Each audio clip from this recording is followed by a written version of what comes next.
नमस्ते दोस्तों, हम लोग अभी फ़िलहाल सिमरी प्रखंड के परमानपुर गाँव में आए हुए हैं। यहाँ का एक बच्चा महाराजा कुमार जो कि बिहार बोर्ड 2026 के मैट्रिक में उत्कृष्ट प्रदर्शन किया है और सबसे हाईएस्ट नंबर लाया है अपने क्षेत्र में और इस क्षेत्र में नंबर लाकर जो है अपने माता-पिता, साथ-साथ अपने गुरुजनों का जो है मान-सम्मान बढ़ाया है। तो चलिए इनसे आज रूबरू होते हैं और बात करते हैं कि इनकी सफलता के पीछे का राज क्या है और किस प्रकार से इन्होंने स्टडी किया है और किस प्रकार से आगे और बच्चों को जो है प्रेरित करेंगे ताकि वो भी जो इस तरह से स्टडी करें। तो सबसे पहले अपना नाम बताइए? महाराज कुमार राय, पिता राम सिंहासन राय। ठीक है।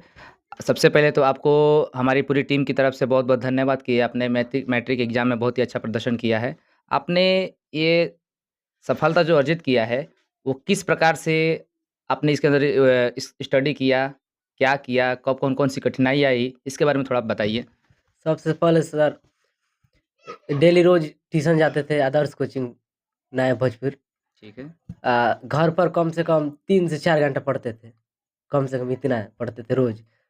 जो भी सवाल मिलता था ट्यूशन का बनाते थे, एक बार लिखते थे, फिर यहाँ से यहाँ पर पढ़ते थे, यहाँ से फिर छत पे जाते थे। हुँ। सवाल को मैंने मन में छत पे जाके सोचते थे तो क्या पढ़े हैं, कैसे-कैसे पढ़े हैं, फिर आकर यहाँ पर लिखते थे कॉपी पर, रफ कॉपी पर, फिर उसको फेयर पर उतारते रहते। ऐसे मैंने जो मैंने अपने एथी से कर रहे हैं सर, मैंने जो भी ऐसे लड़का करेगा तो याद ही होगा, भुलाएगा नहीं कभी भी। इसका मतलब कि आप जो है हर टाइम चिंतन करते रहते थे। यस, जो आपका वीक सब्जेक्ट था उसको लेकर भी आप चिंतन करते थे। यस। चलिए सबसे अच्छी बात है। ये बताइए कि आप कितना अंक इसके अंदर अर्जित किए हैं? 4 से 14 सर। 414 से 414 अंक भी एक अपने आप में एक बड़ा स्कोर होता है। चलिए बहुत ही अच्छा है। ये बताइए कि आप कितना घंटे तक पढ़ते थे? मतलब घर पे पढ़ते थे, चाहे बाहर पढ़ते थे, इस प्रकार से? कोचिंग में कम से कम 3 साढ़े 3 घंटा से पढ़ते थे हम लोग। घर पे अपना सेल्फ स्टडी कितना देते थे टाइम? 3 से 4 घंटा। 3 से 4 घंटा। यानी कि 3 से 4 घंटा आप पढ़ के यानी यस, कि आपने 414 अंक अर्जित किया है। अगर हो सकता था अगर 5 से 6 घंटा भी अगर पढ़ते तो क्या इससे अधिक नंबर आ सकता था? यस आ जाता था लेकिन 5 से 6 घंटा का काम 2 1 घंटा 3 घंटा में कर लेते थे। हाँ, ये तो बात सही है कि बहुत सारे ऐसे बच्चे जो गिनाते भी हैं कि 5 से 7 घंटा हम पढ़ रहे हैं, लेकिन उस टाइम का पूर्ण रूप से यूटिलाइज़ नहीं कर पाते हैं और कहीं न कहीं 2-3 घंटा ही पढ़कर आप बढ़िया से उस टाइम का यूटिलाइज़ करिएगा, तो निश्चित रूप से आप जो है सफलता के आगे अग्रसर हो सकते हैं। चलिए बहुत-बहुत धन्यवाद। ये बताइए कि आपका गाँव करीबन कितना दूर पड़ेगा कोचिंग संस्था से? 4 किलोमीटर सर 4 पड़ेगा। किलोमीटर, यानी कि 4 किलोमीटर का आप सफ़र डेली तय करके आप जाते थे, आते थे। यस, वही कभी-कभी मन मन उदास था माने बीमारी में बुखार-वुखार तो नहीं जाते थे, नहीं तो डेली जाते थे सुबह में, शाम में, जब कोचिंग में बुलाया माने टाइम आता था, जब-जब जाते थे। चलिए, चलिए। ये बताइए कि आपके इस सफलता के पीछे आप मतलब इस सफलता को कि किन-किन व्यक्तियों को आप श्रेय देना चाहेंगे इसके पीछे? सर सबसे पहले तो माता-पिता, आदर्श कोचिंग सेंटर नया भोजपुर में है जी।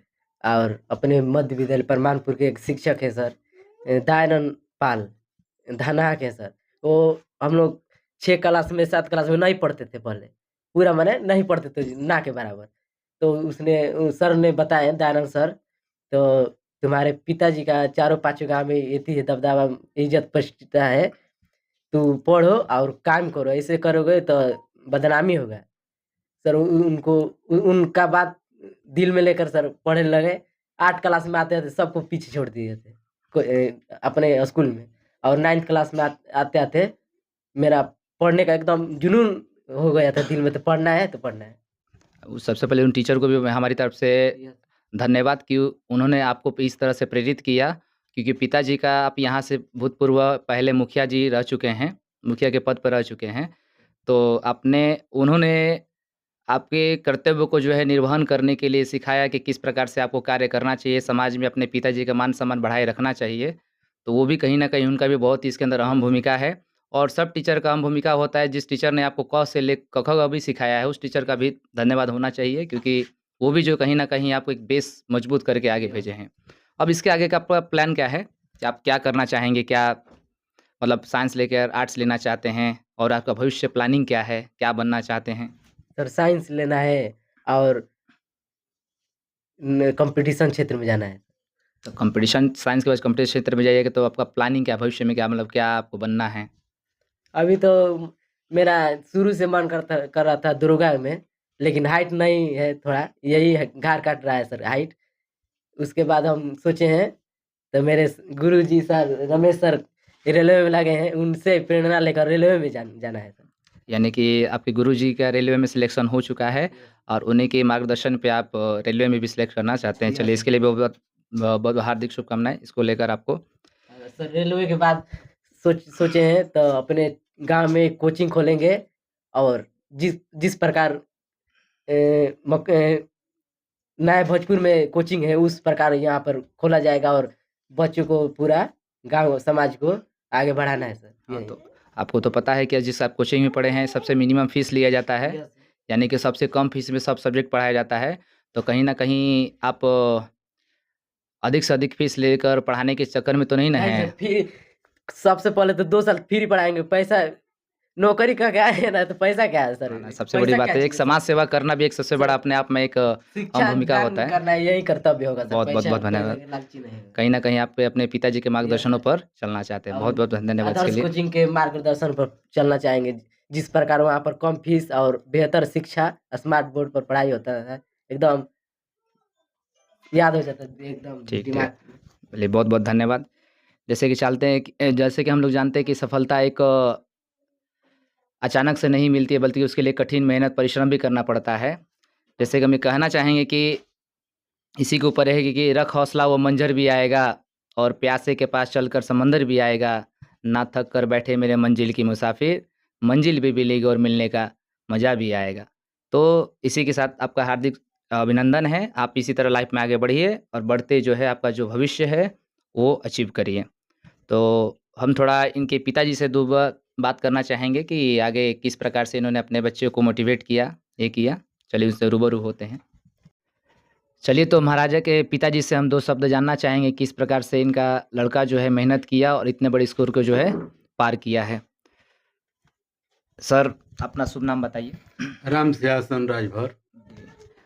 आपको ये बताइए सबसे पहले कि इस बच्चे ने जो स्कोर अर्जित किया है, वो जब रिज़ल्ट आया तो आपको खुशी हुई कि नहीं हुई? नहीं, खुशी तो बहुत हुई। क्या इससे ज़्यादा की उम्मीद किए थे कि आपका मतलब इससे ये ठीक-ठाक स्कोर है? जी, हम तो बोले थे कि मान लेते हैं कि कम से कम 450 नंबर लाइए, कैसे कि पढ़ाई तुम्हारा अच्छा है, हम भी देख रहे हैं, पढ़ भी रहा है तू। हमेशा मान लेते हैं कि छत से लेकर ऊपर से नीचे तक मान लेते हैं कि पढ़ाइए के विषय में बोल रहा है सब, कि मान लेते हैं ये ऐसे पढ़ना है पापा, ऐसे पढ़ना है तब याद होगा, दिमाग में बैठेगा। हम बोले कि ठीक है बेटा, पढ़ो खूब, जितना पढ़ना है खूब अच्छा से पढ़ो, हम आपके साथ हैं। ये तो बात तो सही है कि मान चलिए पढ़ने का कोई वक़्त नहीं होता है, जब भी आपके पास टाइम मिले तो कभी भी जो है टाइम मिले उस टाइम का यूटिलाइज़ करना चाहिए, ये एक अच्छी बात है। अब जो भी इसको आगे करना है, क्या आप मतलब इसके लिए मतलब आप सपोर्ट करेंगे ना इसको? जी, जी, एकदम। जो भी मान लेते हैं इनका इच्छा है कि हम ये करेंगे, वो हम तैयार हैं मान लेते हैं कि पढ़ाने के लिए। जो भी मान लेते हैं कि खर्चा है हम देने के तैयार हैं, पढ़ने का इनका दिल करे तो। बहुत-बहुत धन्यवाद। अ, अब और भी आस-पास के समाज में जो भी बच्चे हैं, उनके लिए आप क्या कहना चाहेंगे? कुछ ऐसे शब्द बताइए।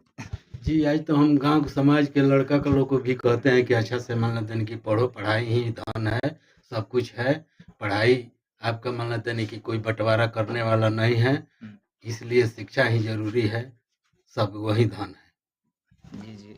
ये तो बात हकीकत है कि जब जो बच्चा पढ़ेगा वो अपने लिए पढ़ेगा, वो उसमें किसी का बँटवारा नहीं होता है, धन धन का बँटवारा हो सकता है लेकिन शिक्षा एक ऐसा क्षेत्र है जहाँ पर बँटवारा नहीं हो सकता है। बहुत-बहुत धन्यवाद है सर इसके लिए आपको। जी, जी। ठीक। ठीक है, तो इसी सफ़र में हमारा सफ़र जो है जारी रहेगा और भी बच्चे मिलेंगे, उन बच्चों से हम रूबरू होंगे और आगे चल के उनसे हम बातें करेंगे। इसके लिए धन्यवाद। थोड़ा हम एक नज़र चाहेंगे कि थोड़ा जाते-जाते भी महाराजा के इस स्टडी क्षेत्र पर कैमरामैन जो है थोड़ा बहुत नज़र डाल दे कि बच्चा जो है किस प्रकार से अपने इन्हीं दीवारों पर चलचित्रों के माध्यम से पढ़ाई भी करता था और एक तरह से अपनी प्रक्रिया को निभाता भी था। थोड़ा दिखा दीजिए।